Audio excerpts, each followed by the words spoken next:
What's up, everybody? Welcome back to the question where you have the questions and I have the answers. And today we're going to be talking about something very important because even though we were taught this in schools, we were either taught, not very well or we forgot. But I see this everywhere. People don't know how the government works. And by the government, I mean the US government. I'm an American. I am talk about specifically the federal government, but also just the branches of government in general, which applies to federal, state, and local governments. Um, there's also tribal governments, but those work differently and follow different guidelines. And I'm not the best to talk about that, so I might do a later video about how that works and how they interact with state and federal governments, but that'll be a later one. So if you're new, please subscribe, like, comment, share with your friends who you think this knowledge is something that they need to know. If you're old, please just say hi. I love receiving comments from you guys. And on to the video. Pretending like I have a cool transition. So, the American government is made up of three branches: executive, which is the president, governor, mayor, etc. Legislative, which is any lawmakers, so Congress, the Senate, and the House of Representatives, which are both parts of Congress, and the judicial. This is the Supreme Court, local courts, state courts, regional courts. This different court system, and they each apply for like a different level of like case or offense. But we're gonna focus on the Supreme Court because they're making headlines a lot recently. So let's start with the most famous one, the president. What does the president actually do? The answer is not much. The president of all the branches actually has the least amount of power, but they get the most recognition. And that's because during the Great Depression, people started to blame Hoover for all that was happening. It was all entirely his fault, his laws and everything. And then when Franklin Roosevelt became president for a whopping like 12 years, he really championed the idea that the president is the face of the government. He, like Biden, passed a lot of executive orders, right out the gate. He had really famous policies that he kind of bypassed Congress to get through, and it became known that the president was kind of in charge of everything. But in reality, that's actually not how it works. Yes, the president has the executive order, which is how you can pass laws and bypass Congress, but the executive order is very limited, and you can only pass certain things. Like, you can't handle finances. I don't think you can handle, like, land ownership or use of land anymore. The president also is commander-in-chief of the military, so any military action is usually decided through the president and his cabinet. And he can also veto or accept laws, but he cannot make laws, he cannot pass laws, like big laws, like I said, pertaining to finances, land ownership, all that kind of use of land, that kind of shit. He cannot do that. So the gist to take away is that when a presidential candidate promises you something, take it with a grain of salt, because 9 out of 10 times he cannot live up to his promises because that's just not within his power. Like, Biden promised a lot of shit, like raising the federal minimum wage, passing stimulus checks, allocating taxes to this thing, but he can't actually control whether that happens. And while we can get mad at him for lying, and not keeping his promises, because he did lie by saying he had the power to do that, it's not in his control whether those things happen or not. So you can get mad, but it's kind of futile. You should be getting mad at Congress for not doing the things because that is their job. So now, on to the legislative branch. Congress. What they do is they make the laws. They decide what is law. They decide everything. They decide, how much taxes you pay. They decide where that tax money goes. How much money you get in your EBT every year. They decide what your minimum wage is. They decide a lot. They decide, they create the new amendments. They Everything you think the president does, they do. And that's really important because a lot of people overlook Congress, even though they're the ones deciding everything. And so, how Congress works is there are two parts to Congress: there's the House of Representatives and there's the Senate. And so, the House of Representatives, a number of representatives from each state coincides with the number of electoral votes each state gets, because they're both based off of population. Um, and then there's the Senate, which has 100 people, so 2 people from each state.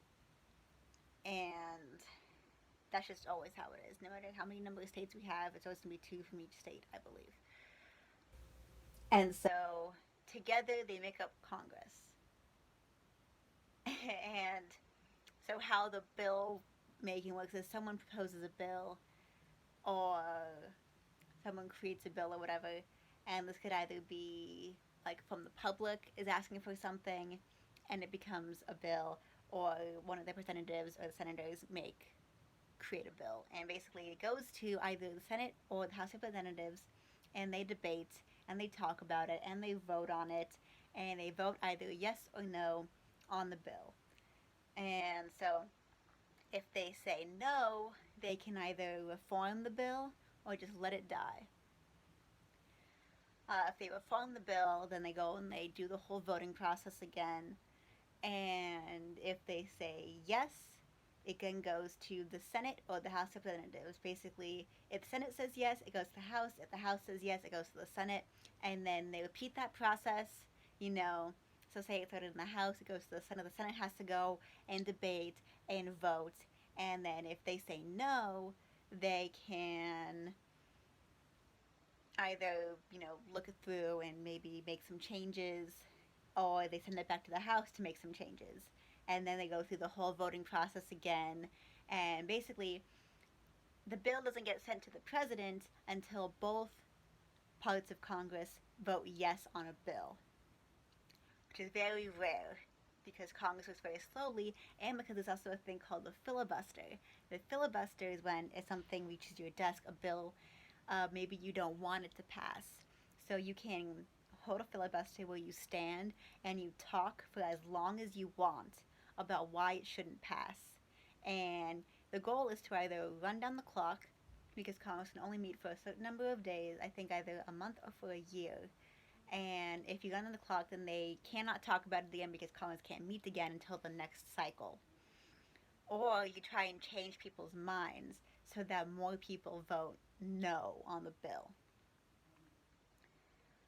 And which is why Congress takes a long time. Also because we have kind of a two-party system, and it's very hard for them to all agree with something.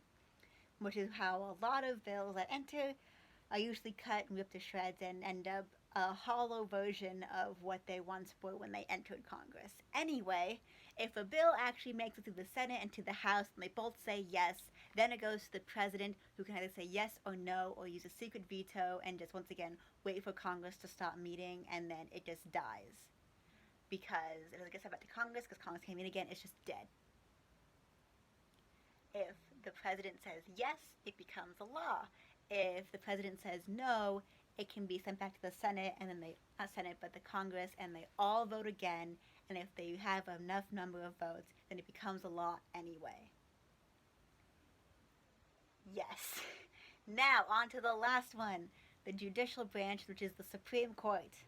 What does the Supreme Court do? The Supreme Court decides if laws passed are constitutional or unconstitutional, and they decide how these laws are going to be interpreted, because there's one thing you need to know about Congress is that all laws passed are vague as fuck. If you've read any of the amendments, any of the bills passed, any of the acts we've had, they are so jam-packed with as much information you can get in there, but they say basically nothing.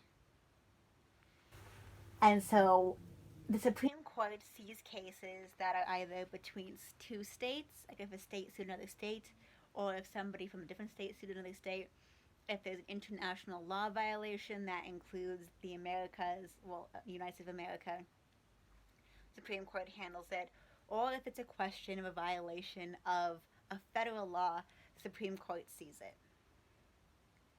So, like, if I'm suing someone for like freedom of speech violation, I can work my way up to the Supreme Court because, yeah. And it's important to note the Supreme Court, they get a lot of cases each year, but they don't have to see all of them. And that going to the Supreme Court isn't like the first thing. It's like a system of courts that you have to get through, and the Supreme Court's like the last one. Like, if basically everyone else ruled against you and you're like, no, I'm right, it's when you get to the Supreme Court. Like, it's a last ditch effort to win, you know? So basically, the Supreme Court does two things, which is say whether a law is constitutional or not, interprets the law.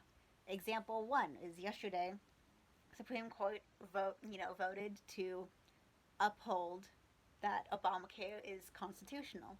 Basically, Obamacare was passed, and a lot of people said, well, what if it violates the Constitution? And so the Supreme Court had a ruling. They said, well, no, it doesn't violate the Constitution, therefore you can have Obamacare. That's an example of the first thing. Second thing, which is Roe v. Wade, and basically a law was interpreted saying, yeah, people should have access to abortion. So that was the interpretation of a law. Now, here's the caveat, is that these aren't set in stone rulings. They can go back and be overruled. They can be ruled on again. If something is brought up to challenge a previous ruling, they can go back and choose to change how they ruled the first time or continue that rule.